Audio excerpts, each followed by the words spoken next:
না কোনোদিন কাছে পেয়েও চিনতে পারতাম না। ঠাকুর, তোমার কথা রাখবো, শুধু আমাদের এবার বিদায় দাও।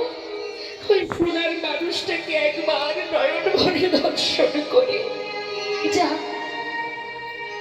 তাড়াতাড়ি যা, তবে আমার কথাটা যেন ভুলে যাস না, মনে রাখিস কেমন? ঠিক আছে। সবাই মিলে যেই না গৌরহরির কাছে এসে প্রভুর মুখের দিকে দৃষ্টিতে তাকিয়েছে, গৌরহরি বলছে, বাবা তোরা এত সময় কোথায় ছিলি? বলি না বাবা, একটা কথা জিজ্ঞাসা করব, উত্তর দিবি কি ঠাকুর? We asked some women to take the wheat wax strip challenge. Can it remove hair from the root without the hot wax burn? And no waiting for short hair to grow back? It has removed even the tiniest hair from the root.